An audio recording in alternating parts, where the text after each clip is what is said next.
I am Daniel Nehring. I am together with Edgar Cabanas, who's also here online today with us.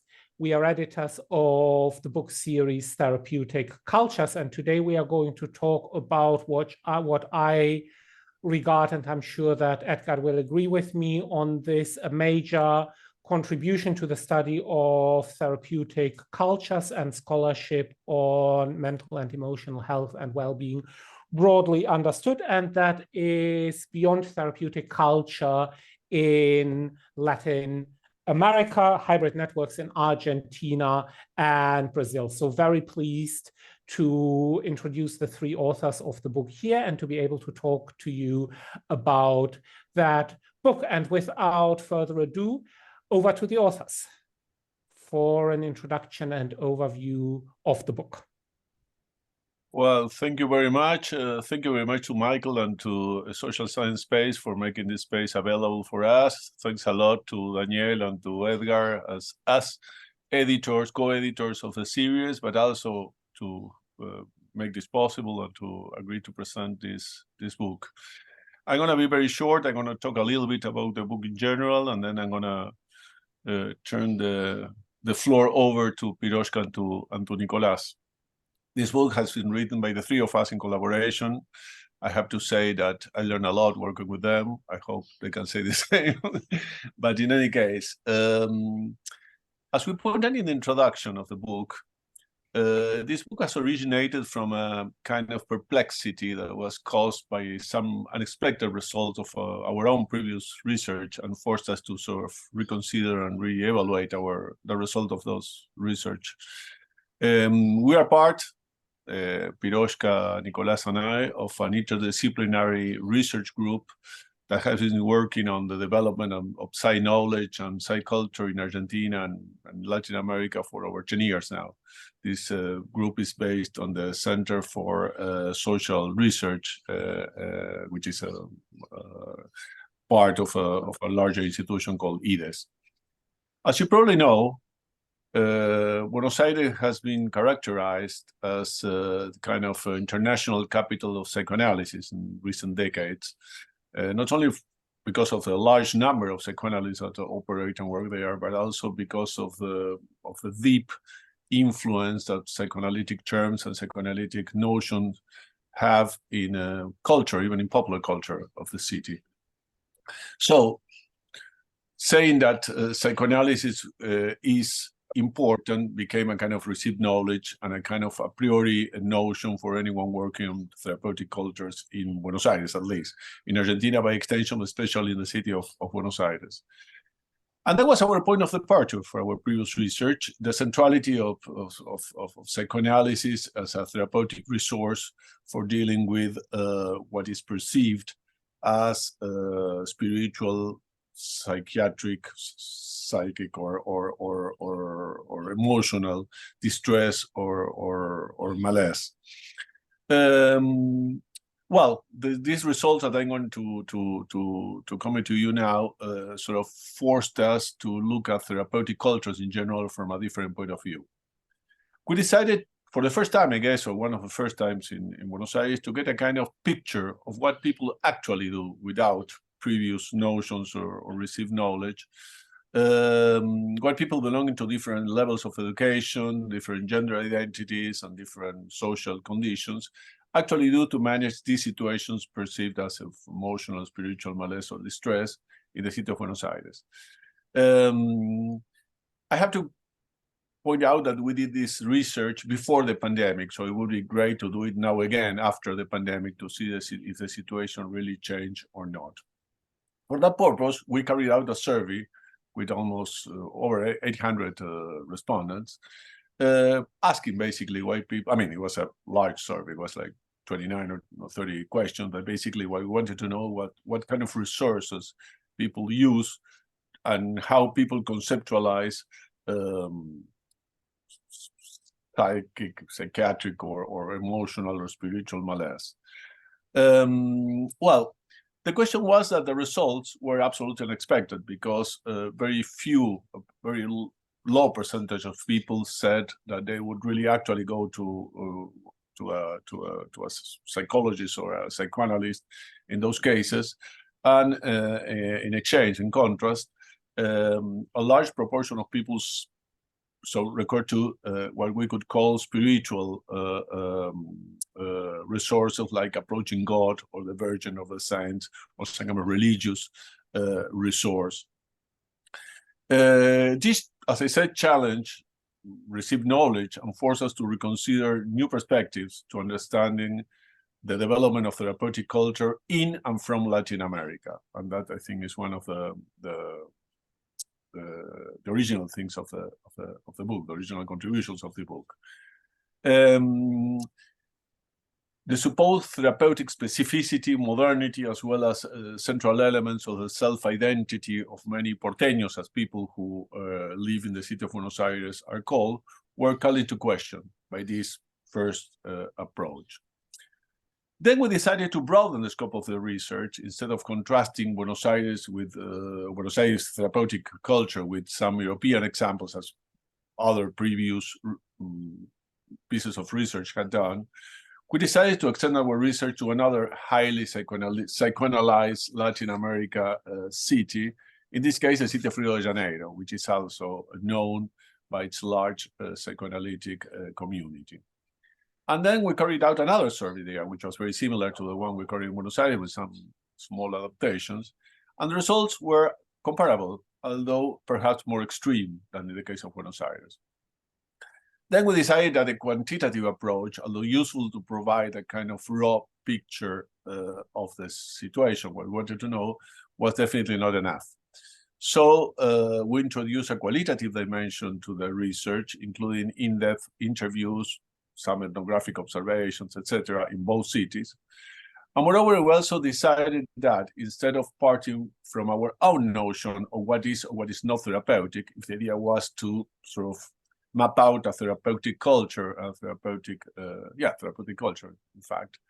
And as most works in therapeutic culture do, we needed to listen and to take seriously what our actors had to say. Thus, we use a bottom-up perspective, what we call a bottom-up perspective, closely following individual therapeutic trajectories. Piroska is going to talk more in depth about this, and taking very seriously the folk notion of what is therapeutic and what is not. Instead of parting, therefore, from an a priori conceptualization of what is or what is not therapeutic, we choose as a methodological option to take seriously folk notions. That is central to our research. This provided a much more complex picture and forced us to reconsider notions such as the emergence of a modern autonomous self as a natural consequence of modernization. Nicolás is going to go in depth into this, which is another contribution of the book, I think. And this is important because from Latin American perspective, our result also challenges some received knowledge about the very notion of therapeutic culture, I think, as closely associated to the development precisely of an autonomous modern self. That's central. The therapeutic assemblages, and this is what the whole thing is about, that our actors put together to manage situations of distress, I want to point out, want to make a little parenthesis here. Our actors include both consumers and providers of different kinds of therapeutic services, going from psychoanalysts and analysants to providers and consumers of spiritual therapeutic practices, which range from mainstream Catholicism to Afro-Brazilian cults, New Age practice, etc. Well, therefore, the therapeutic assemblages that these our actors put together forced us to reconsider the ontological turn of the social sciences.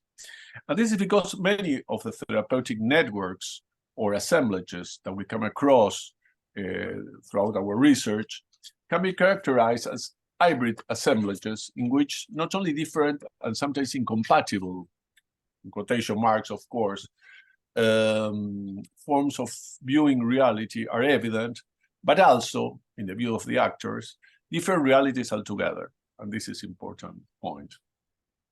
Perhaps the best example of what we call an ontological broker that is to say, someone who consciously mediates between different realities, producing new realities, knowledge, and practices through hybridization, and becoming in the process an hybrid actor themselves, is the person we call Adela. We changed the name, of course.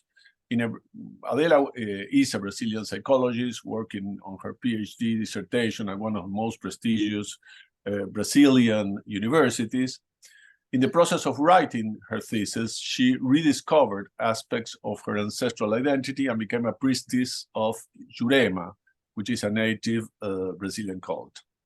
Today, she's a leader of a therapeutic institute in which she works with a variety of collaborators, both human and non-human, together with the practice of modern forms of therapy, including some elements of psychoanalysis.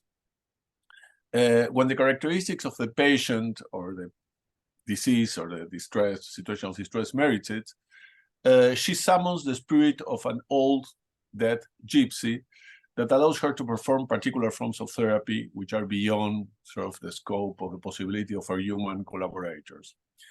Adela and her patients, as well as many other people we have interacted with both in Buenos Aires and Rio de Janeiro, do not see any contradiction in combining modern forms of therapy based on ontology of the self with others traditional, in quotation marks also, therapeutic practices that part from the notion that the origins of the problems, as well as their solution, are associated to the presence of spiritual entities that have lost their human shape long time ago.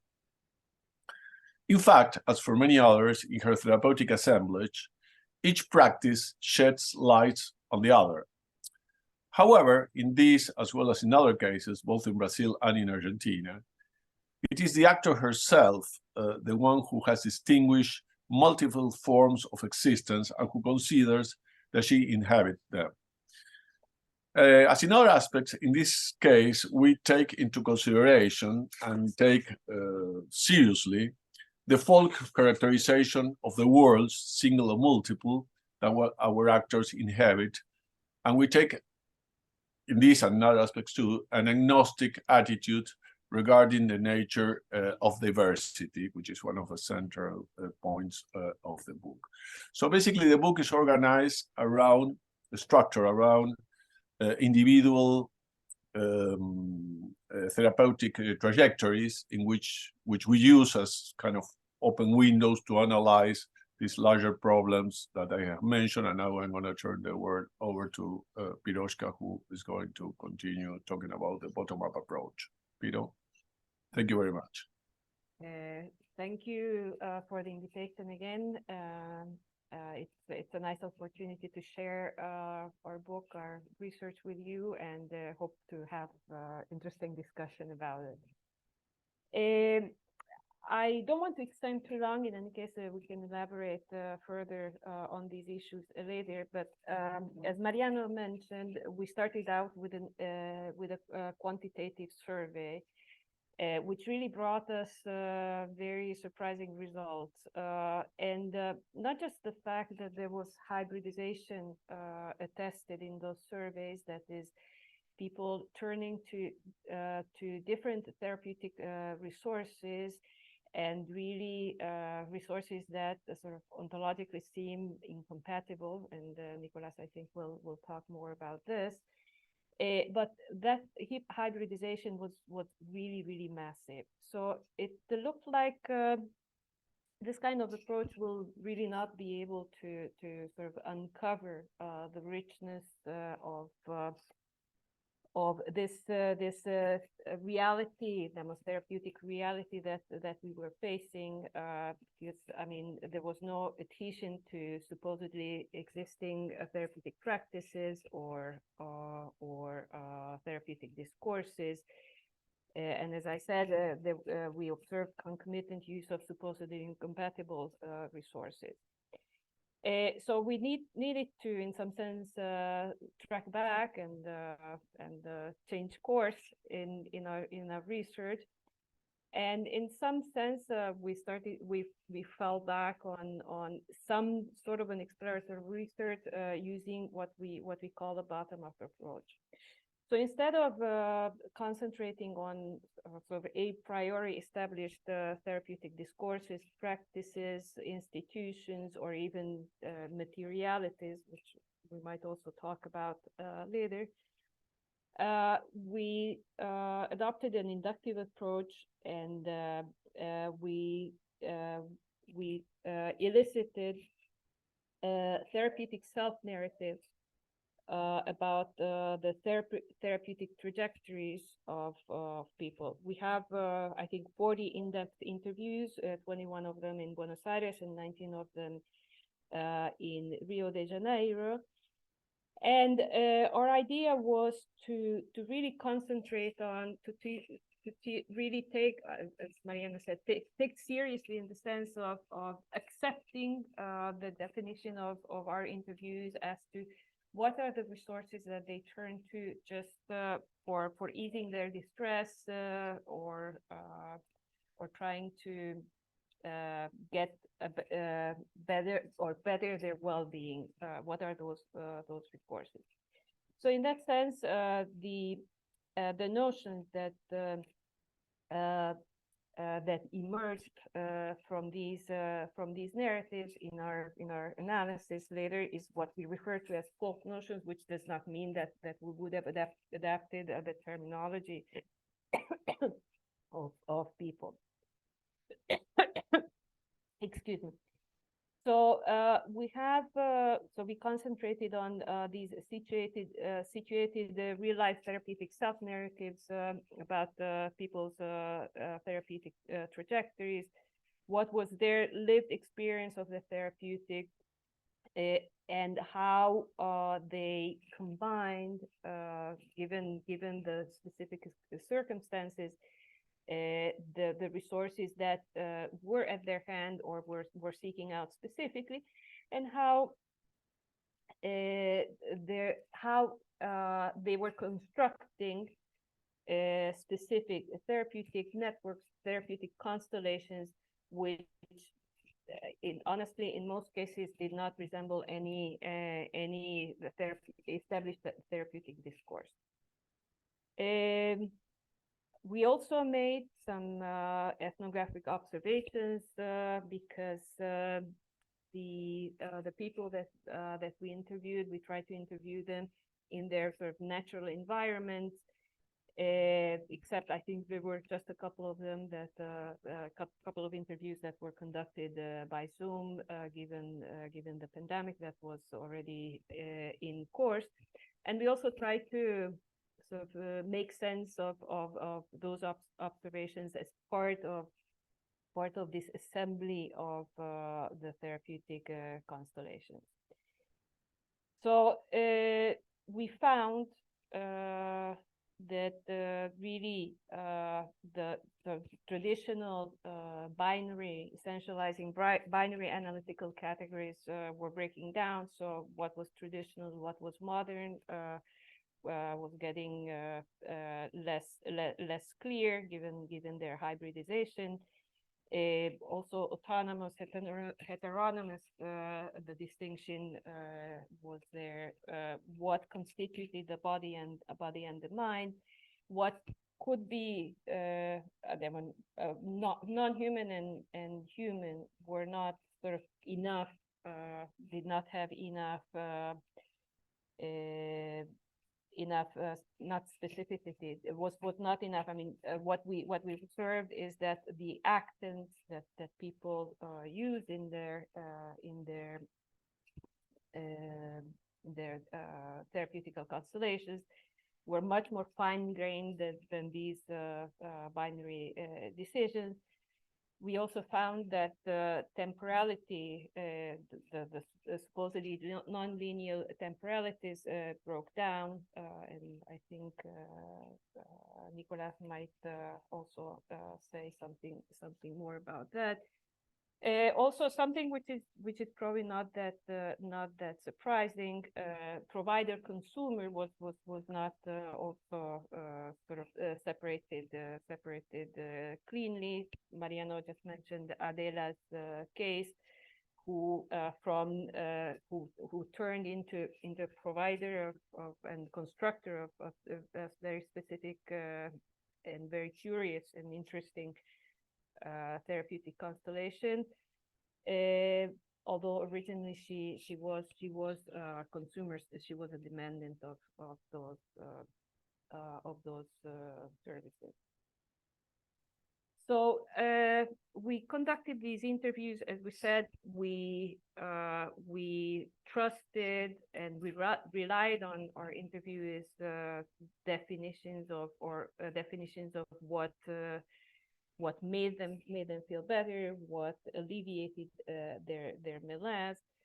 And also with these 40 interviews, at least given the depth of analysis that we went into, we felt like we got to a point of I don't know,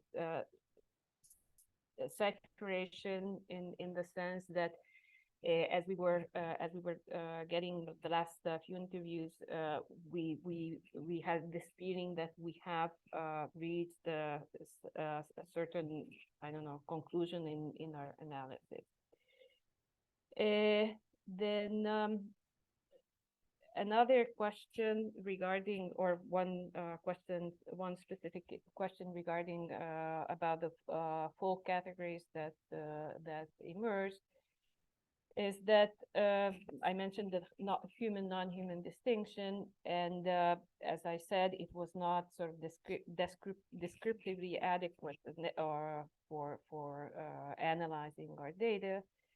So we came up with a notion of distinguishing different kinds of actins. We called them thicker or thinner, but it's again not a binary decision. But we found that there is a sort of a gradation between thicker actins, which show more intentionality, for example, and thinners, which thinner actins that participate in these therapeutic constellations and networks.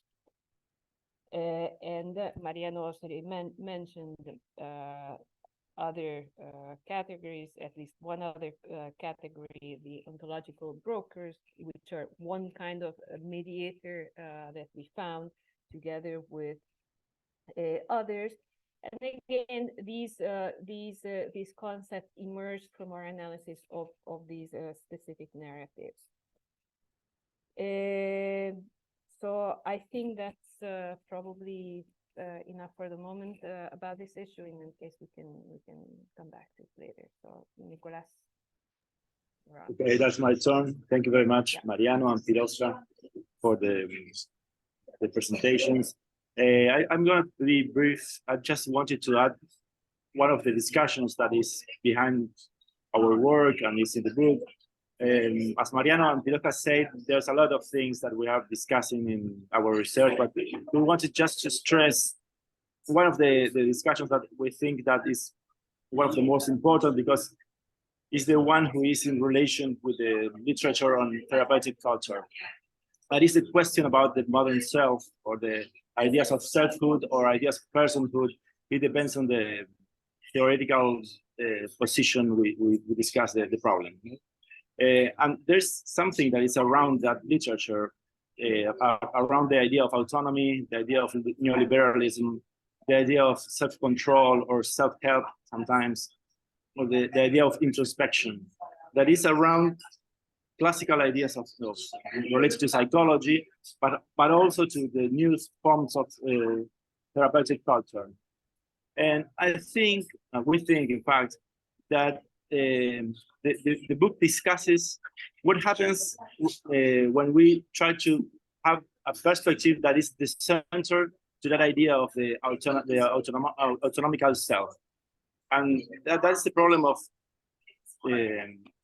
the problem to try to think about other forms of subjectivation or other forms of the production of selfhood, and maybe other forms of therapies.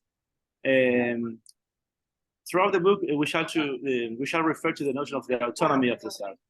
And this idea is not necessarily linked to an atomistic conception of the individual, diffuse and criticized by some of the classical studies on therapeutic culture, as well as in certain areas of public discourse in general.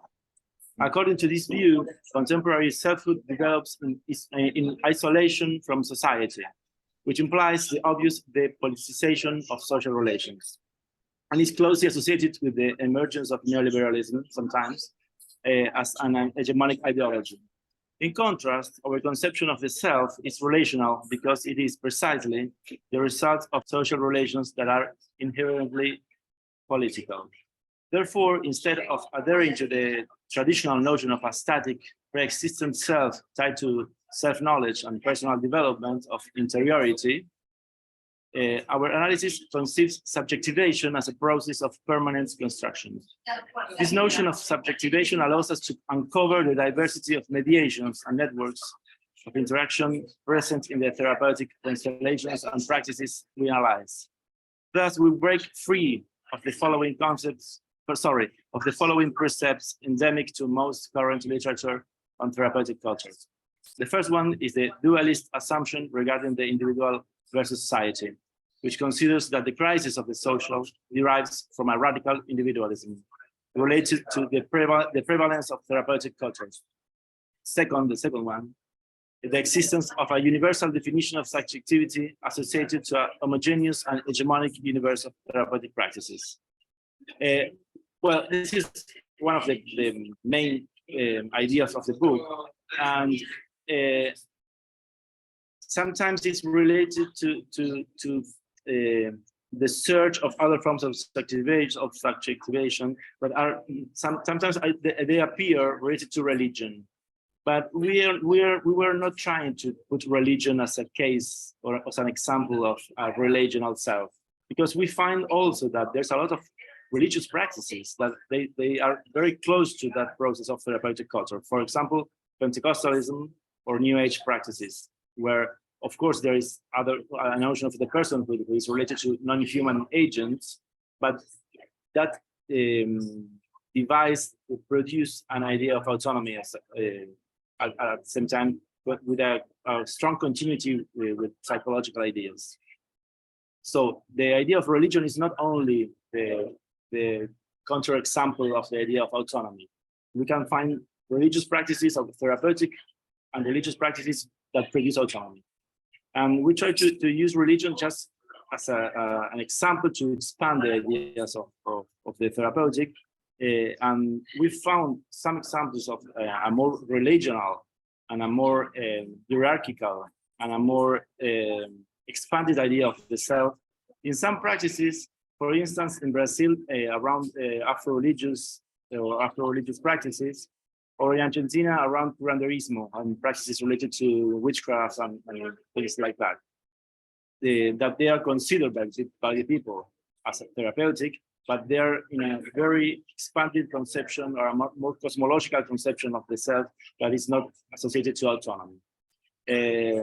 Well, this is I think one of the most important things that the book tries to discuss, and of course, related to that are also the ideas of body-mind and body-mind-spirit articulation. And I think it's another thing that is related to that in the classical psychological conception of body-mind, like in a secular conception of the self, body and mind are things that are, there are two concepts and two experiences that go parallel, that they go through different ways. But maybe Pentecostalism or maybe New Age practices, they are trying to articulate body-mind experiences with the spirit concept, the conception of the spirit. Of course, in the Christian idea in Pentecostalism or in Catholic charismatic practices, but in the New Age milieu appears as around concepts of energy and stuff. I think we are trying to put those things together around that idea of autonomy and try to research other concepts, other articulation of body, mind, spirit, that they produce something else than autonomy. And I think that is something that we find not only as a like a folk thing, like a thing that is only in popular culture or maybe only in indigenous cultures in Latin America, but that's something that is around everyday practices of therapeutic research by the Hitler. So I think this is one of the most important things of the book, and maybe I can stop here and we can start our dialogue. Thank you very much. Thank you very much to the authors for this detailed and insightful overview of the book. And now we are going to hear from Edgar Cabanas as a discussant, a perspective of one of the book's readers. So over to you, Edgar. Thank you, Daniel. So I go first then. I would like to thank you very much for the invitation, and thank you to the authors, Piroska, Mariano, and Nicolás for this book. I really think it's an outstanding book. I'm really glad that we have this book in our book series in Routledge for Therapeutic Cultures, because I think it's a book that every student should read. And I think it's a book that is both interesting for cultural theorists, anthropologists, sociologists, and also to psychologists. So thank you very much, because I really had a lot of fun reading again the book. I already read it as a co-editor like some time ago, and now I had the chance to read it again. And it's good because you learn a lot of things once you read it again, because it is full of information. So I think it's a book that is worthwhile, and I really recommend the book. Thank you very much for this. But you didn't call me just to praise the book, right? You said that you wanted to engage in some debate, maybe to I don't know, criticize the book. I criticize the book in brackets, because I do not have a strong criticism about the book, but just to maybe that we can talk about a few things that maybe I miss, or maybe you can clarify if you want, just to open the debate. Of course, I will be brief, because we have 1 hour, and also Daniel would like to say something about it. So I took a lot of notes while I was reading again the book. I won't go through all of them, of course, but I would like to maybe raise some concerns or observations. First one, straight to the point, about the methodology. You said that you interviewed over 40 subjects, right? How many are over 40? Just to know, because I don't know how many are over 40. Let's say you interviewed a lot of them. But the thing is that I wanted to say is that what I miss from a methodological point of view is that you maybe could have been more transparent in the way that you carry out your analysis, especially because you take a bottom-up approach, right? But I feel that you don't explain enough how you come up with your categories of analysis, how you build them. You should maybe, in my opinion, you should have made clear how do you construct these categories, how representative of the sample are the categories you use to analyze it. And I also have the feeling that not all the subjects are equally represented in your analysis, because you interviewed over 40, but throughout the book, not all of them show up, at least equally. So I miss, like, to be more transparent in the way you treat the data, because if you take a bottom-up approach, you are supposed to approach your subject without knowing anything about it, right? So you have to show me how you have constructed your categories of analysis along the way, and that's maybe what I miss. Otherwise, anyone can have the feeling that you are cherry picking what you want to pick from your subjects, right? So anyone can tell you, okay, but you're only selecting what you want to select from your interviews, so that you can construct your narrative the way you want, or as you go ad hoc completely. So maybe that's one of the things I wanted to say about it from the methodological perspective. Second thing I wanted to say, it's about the notion of therapeutic culture, because I don't know, I have the feeling that if any reader is interested in knowing what therapeutic culture is about, after finishing the book, I don't think that reader has any clear idea of what therapeutic culture is. And this is the feeling I have, because in my opinion, I think that sometimes you broaden or overstretch the notion of therapeutic, and you include everything under the notion of therapeutic culture that, as you said, for example, Mariano, in the beginning, anything that is related to ways of coping with stress, maybe anything that is related to introspection, maybe anything that is related to self-exploration and so on. Can these discourses, these practices be included as therapeutic culture? That's my question. What is therapeutic culture, and why do you include such broad practices under this notion of therapeutic? Are they therapeutic? Because, for example, I was thinking, is a Catholic priest, doing some therapy? From your point of view, maybe you can consider it is, and maybe it is something that we should debate. What are you considering therapeutic? Because at one point you say, in this case in the conclusion, but also you repeat it throughout the book, that for us, I quote, therapeutic culture is what our informants consider it to be. Okay, I find it somehow problematic that you rely on your informants to tell you what therapeutic culture is. So the overall feeling I have is that maybe perhaps the idea of therapeutic culture is becoming so wide that potentially anything can be considered therapeutic or a part of this therapeutic culture. Okay, so instead of helping, that might be problematic in a way. And I think that, for example,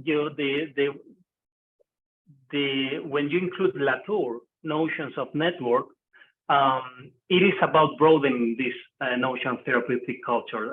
So anything therapeutic culture is considered as therapeutic network, as assemblage, complex assemblage of a lot of different practices. So I find this that this point should maybe be clarified or at least commented in the book, just to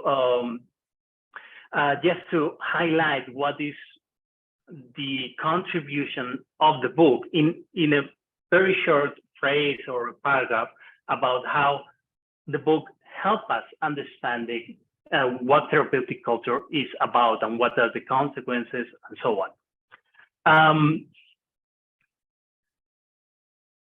I will say that maybe I give you the floor, Daniel, and maybe I would like to comment something else, but for now, so we can turn this into a debate. I give you the floor, and then we can start also a conversation.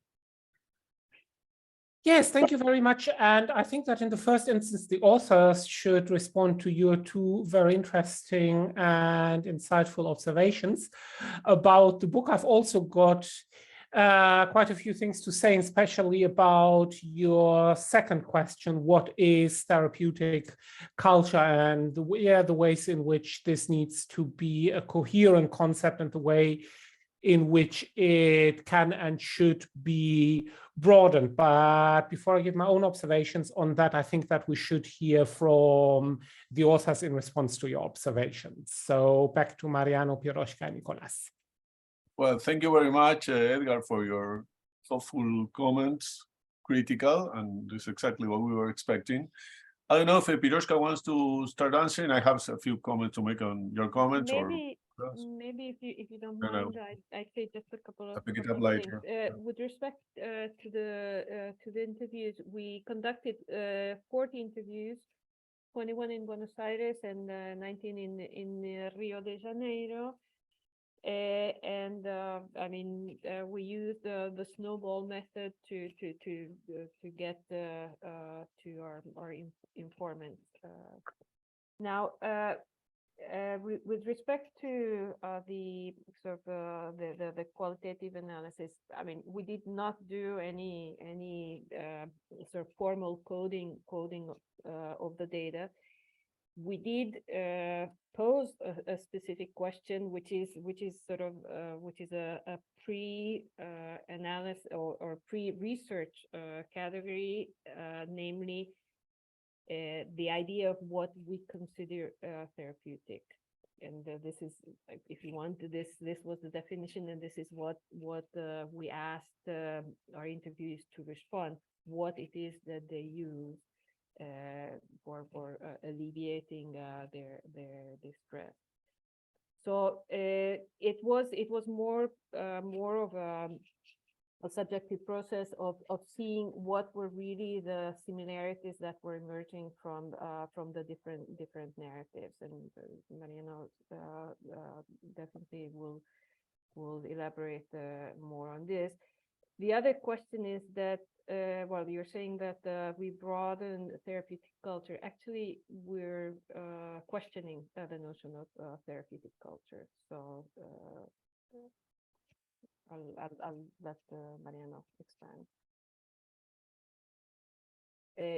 You're muted. Okay. Well, thank you very much. Yeah, regarding the transparency of the way in which we gather the data, I think it's explained in the book. I don't have many more things to say about it. However, in terms of representativity, which is one of the points you brought up, yeah, I mean, of course, well, I don't know if of course we didn't try to make a representative sample because our question was different. We didn't want to make a statistical approach to how people conceptualize.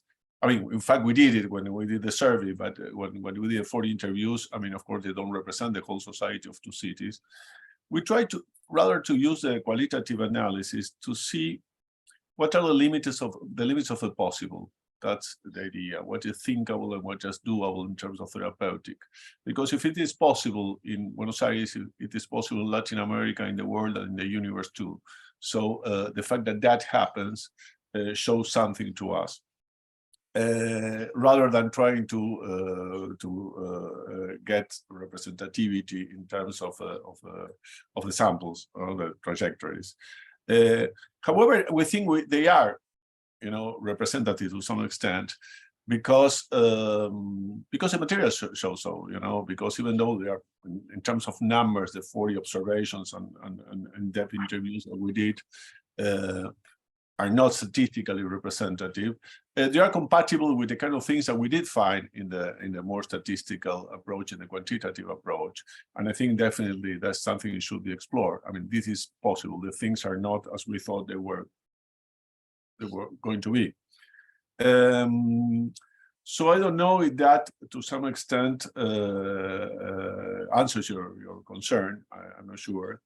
The bottom-up approach doesn't mean that we don't know anything before. I mean, in fact, of course, we had hypotheses, and we tried hypotheses empirically. I think that the bottom-up approach is an empirical way of trying hypotheses. That for sure. Now, regarding the notion of therapeutic culture, that is interesting because, as Piroska pointed out, we try to question the whole idea of therapeutic culture. There's a whole literature of therapeutic culture that we cite profusely on the book, so everyone who wants to, and we made some characterization of therapeutic culture in chapter 1. The question is that most notion of therapeutic culture part from a series of a prioris that are sort of in the mind of the researcher. Certain established forms of knowledge, certain established institutional forms of practice conform what is called therapeutic knowledge. And when you ask the actors, they have a completely different idea of what therapeutic is. So how do we come up with our own, not definition, because we never try to make a definition, alternative definition of therapeutic culture. We try to question, I mean, from the actors' narratives, we come up with the idea that the whole issue, the whole notion of therapeutic culture should be questioned, simply because people, actors, have different idea of what is therapeutic and what is not, different ideas from the ones we had. I mean, when you ask someone, what do you do when you feel emotional or spiritual concerns? And they tell you, I go to a priest because before I couldn't sleep at night and I had to pill 100 pills. And now that I'm going to a priest.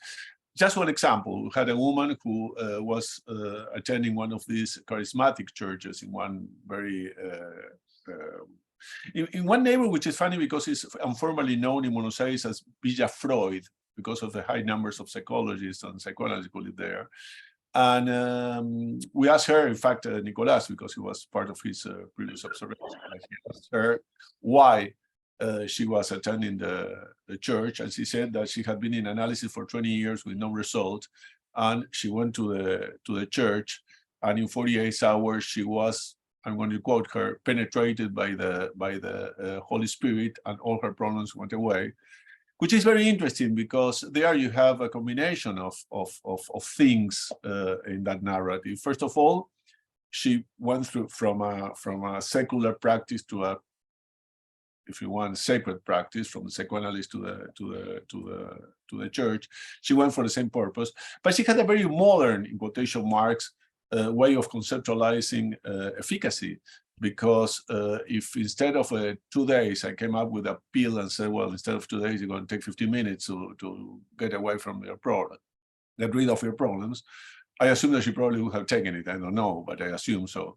So it's a modern kind of, modern quotation marks, of course, kind of conceptualization of what efficacy, therapeutic efficacy is, but that led her from a secular, modern quotation marks practice to a more sacred spiritual practice, which in this case is the Catholic Church. So these kind of things, these kind of episodes, these kind of narratives are the ones that led us to question what the received notion of therapeutic culture, as you can find in the literature, which is based on our, at least under our point of view, on more established, more institutionalized kinds of practice, with their psychology or with their, self-help literature or with their whatever else. I don't know if Nicolás wants to say something else about this. No, just to add something that Mariano already said, and in regarding what Edgar said about the concept of therapeutic culture, I think Edgar has a point there, but I think that one of the aims, one of the main important points of the book is to rethink the idea of therapeutic culture, not to criticize that idea, but try to discuss the concept of therapeutic culture as only one part of a more complex constellation of therapeutic practices. I think the problem of the therapy is not, we cannot reduce the problem of therapy to the idea of therapeutic culture. It's only one part of a more complex system. And I think it's one of the points that we were trying to discuss, and I think we define very clearly, as Mariano said in chapter 1, what we understand as therapeutic culture, but we think that it's only one part of the thing. There's other things around, and maybe the case of Latin America, or maybe the case of Rio de Janeiro and Buenos Aires are only examples, but it could be extended to other contexts, even Europe, even the States, and I don't know, maybe it could be a project more ambitious to think about those things. But well, that's a project. Thanks. Can I add two very brief comments? You're saying, Edgar, that maybe we're overstretching the notion. There were a couple of very specific and explicit manifestations that really when we were talking, for example, about religion or certain aspects of religious practices, that our interviewees associated them directly with therapeutics. For instance, one example that mentioned Mariano is that in the face of a failed sort of standard therapy, people turned with the same problem to other resources. For example, religion. For example, Umbanda. So that we took that as an explicit connection that we did not make it. Our interviewees made it. And also, I mean, and we do cite this in the book. In one case, one of our interviewees was talking about God in terms of a psychologist. I'm using this specific explicit metaphor for her relationship with God. So I think that sort of underpins the reasons why we think that yes, we do need to go so far in extending what is considered therapeutic.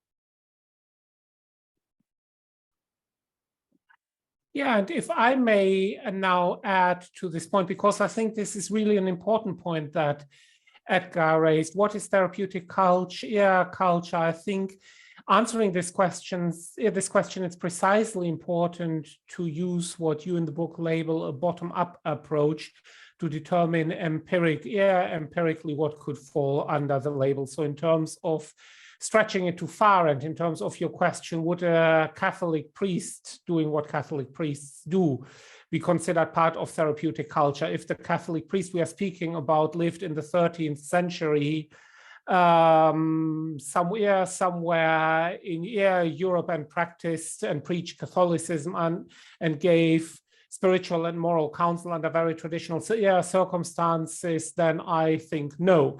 If the Catholic priest, or for that matter an evangelical priest, is living, say, in the contemporary United States, runs a mega church and writes self-help books and gives life advice on YouTube on the site, then probably yes, because this whole part commercialized,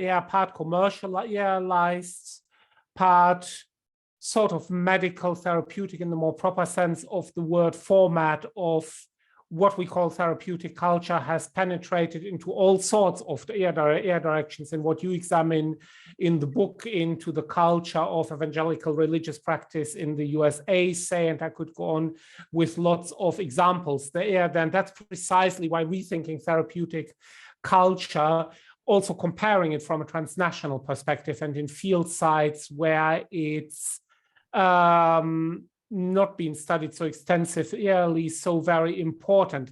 What's also important in this context is to move beyond what's been defining research on therapeutic cultures for a long time, which is a mainly textual approach to research methods. So mainly textual analysis, documentary analysis, to more exclusive multimedia methods, also ethnographic research, which in spite of some notable studies in this field, this area really lacks. And I do see the strengths of the book there, really. Anyway, that's my take on this and why I think this is important. But yeah, what is therapeutic culture? Really difficult question to answer.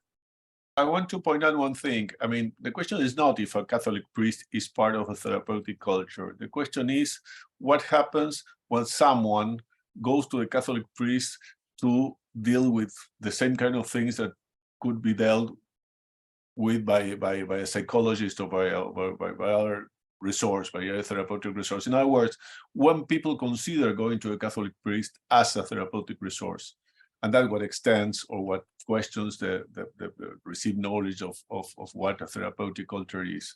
So we are not claiming that the Catholic Church is a therapeutic institution. We are saying that some people go to a Catholic Church seeking for the same kind of support that they could seek in using other kind of resources, like this woman I just mentioned, but it's just one of the many cases that we come across. So that is important. We sort of try to shift the nature of the question. instead of asking what is therapeutic, we just ask the people, what do you think can help you and be therapeutic for you? And some people say Catholic Church, some people say going to the psychoanalyst, some people say both, some people say those two things plus going to Umbanda, and that's where the therapeutic assemblage is built. That's what I think. If I may add something, I think that also underlines one point that we do stress in the book as well. Definitely, we're not talking about Catholic priests. We're talking about specific therapeutic constellations constructed in an original and creative way by each of these actors, and so the same accents that might appear in different therapeutic constellations do not have the same valence. They do not have the same properties. They do not have the same role. So really what we're centering on is what is the therapeutic experience of specific people, how they create a therapeutic network that works for them, including some, excluding others. For example, Mariano did not mention that at the beginning, that one of the surprises of the qualitative research was how few people were supposed to rely on psychologists, psychoanalysts in case of distress. We had, like, I think 14% of people, and almost about the same number of people said that they would never consult a psychologist. So, I mean, really, so therapy does not work there. I mean, therapy works in the negative there, but they do turn to a lot of other resources. As I said, constructing their specific, concrete therapeutic networks.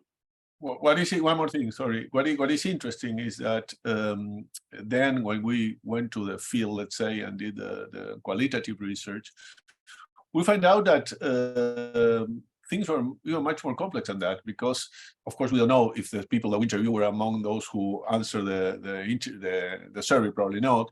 But there were many people who, like in the survey, say, I would never go to a psychologist, who would tell you, I would never go to a psychologist. And then when you start sort of proving them, the constellation, if you want, the therapeutic constellation, became more complex, because it could include going to a psychologist, even though it was not the choice, the resource of choice, let's say. So they,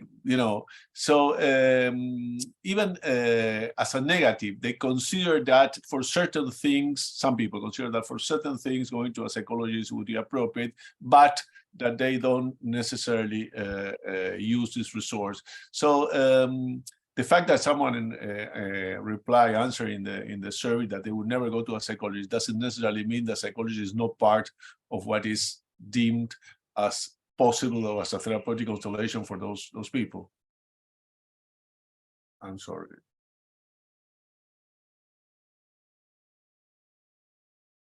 Mm-hmm. Thank you for the. Should I answer?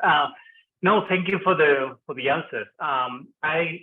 I'm sorry, I was just playing devil's advocate here. You asked for it, so I played this role. So it does not necessarily mean that I believe what I'm saying right now. Just for the sake of the debate.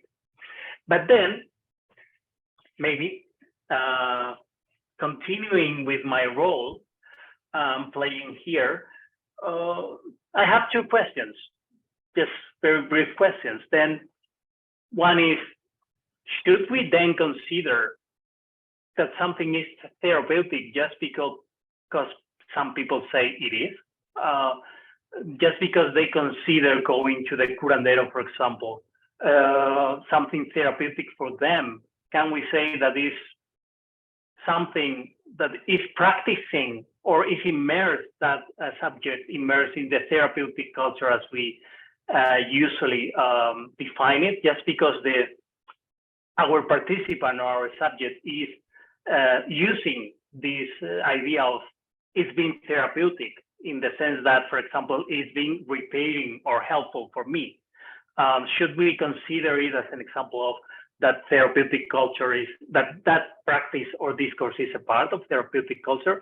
Because, for example, I could think about many examples of many psychologists that would say that they are not part of the therapeutic culture as the sociologists or the cultural theories define therapeutic culture. They say, no, I'm not part of that. I don't do that. And still, we as analysts of therapeutic culture, we consider that participant as an example and as an instance of therapeutic culture. So we are relying on the first subject word, but not relying on the second subject's word. You know what I mean? So to what extent should we rely on what people say just because they mentioned that? That's the first question. Well, no, yeah, a second. Sorry. Go ahead, please. Okay, especially because most of the work that you show, for example, is not based on actual practices. So it's based on interviews. So things they say about their practices, which is different. So we could discuss also what is the limit of what you can get from your subject, because you are not observing them doing any of the things that they are doing. They are making sense of what they are doing because you are asking them to do so. And they can use some resources and discourses they have available just because they want to make sense of what you're asking. Okay, so, but also this is a methodological thing. And the second question is, it is not the fact that many people are using therapeutic, are calling therapeutic everything, all these things, that might not seem therapeutic in the first place. Is not this an example of the fact that as classic authors like Lash, Reef, and so on, sometimes that you criticize because they have a monolithic notion of therapeutic that extends all over the cultures and so on. It is not an example that they are right, in a sense, that all these therapeutic discourses actually, you know, affecting, influencing, impregnating everything that it touches somehow. I was just two good questions that came to my mind. Nicolás. Well, thanks a lot for your question. They are very, very thoughtful and forced us to think. I mean, and well, the first one, regarding the first one, it is not what people say, but what people do. We did some observations, and in any case, but even if the fact that they try to make sense of their experience using this, addressing these resources is already interesting, because you could make sense of your situations of spiritual or mental or however you want to call it distress in many ways, and you do it. You use some way of doing that, and you choose some way of doing that. That is meaningful in itself. I mean, it tells me a lot. If I ask you, what do you do when you feel a situation of spiritual, mental, emotional distress, and you tell me, I go to Umbanda, well, that says something, right? It means that in your own universe, Umbanda could be a resource to address these issues. So this is important. It is true that we did more interviews and observations. That's absolutely true, and that could be seen as a sort of methodological limitation of the work. But I think it's not a final limitation. I think that the fact that people try to make sense of their experience, and in the universe of possibilities for making sense of their experience, they address a certain number of resources that in itself is meaningful for us and for the readers, I hope. Regarding the possible success of Christopher Lash and other people, well, what can I say? I tend to say no. I mean, in fact, the opposite, because what we show is that well, first of all, because of what the issue that was addressed originally by Nicolás in his introduction, The very concept of subjectivation, the regimes of subjectivity that we are dealing with, are completely different, are revealed as completely different from what Christopher Lasch takes for granted and Philip Reeve and many others. We find something else. We find that there are different ways of conceiving subjectivity, which are not what is usually said in the literature of therapeutic cultures, which I think is part of the contribution of the book. But Piroska perhaps wants to say something, or Nicolás. No, actually, Nicolás wants to say something. Then I might have a couple. Oh, Piro, if you want, you go first. No, go ahead. Go ahead. You've had your hand up quite a while. Okay. Well, no, it's just thank you, Edgar, for the comments. I agree with Mariano. I think they're very accurate. I think that Mariano says something that I could say something else. I think that your second question has a point, because I think our book shows that the so-called therapeutic culture, the idea of autonomy of the self, is everywhere. But the problem is, if we assume that as a homogeneous process, or we think that about a more complex thing. I think our book tries to show that we need to research more in a more accurate sense what is that process of autonomization. And even if you want to understand that process much better, I think to have a more practical and more specific research about those topics. And I think the idea of hybridization is very useful to think about how that process is all the time mixed with other things. So I agree with you that that idea of Brief or maybe Lasch or what a lot of sociologists that have described that process of autonomization or the therapeutic culture in a more contemporary language. But I think that that process should be all the time be contrasted to more empirical research, not just as Daniel said before, more like more textual or more ideas about the process of autonomization. We have to understand more empirically what that process means. That's to your second question. But I think your first question has a lot of things we have a lot of things to say about that. We could be discussing about that the whole day if you want. And I think it's the problem of what is therapeutic culture and what is therapeutic. And we don't think that we are assuming the talks of the natives or the talks of the people as the real. We are trying to reconstruct forms of subjectivation that are our reconstructions. It's a process, something that we are, as researchers do. And we are trying to reconstruct grammars of action and grammars of thinking and grammars of existence in some way. And I think the case of granderismo is a very good example, because we don't assume that people are saying that they are not part of the therapeutic culture. They assume that as a therapeutic thing. So the problem is that what they think of that is what is therapeutic, the forms of subjectivation that they have and the ontological construction of what for them is to be suffering or to be healthy or whatever, shows us another forms of subjectivation that is not the process of autonomization of the self. It's something else.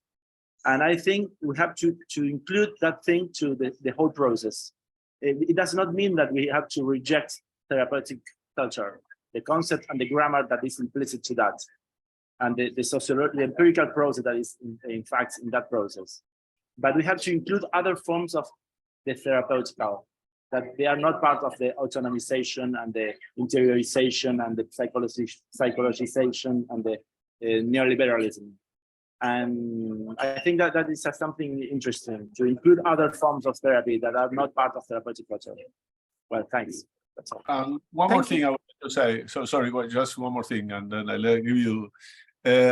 No, therapeutic culture is not a thing. We shouldn't reify the idea of therapeutic culture. It's an heuristic tool that some scholars put together to describe a reality. The question is to what extent you describe a reality that I want to describe.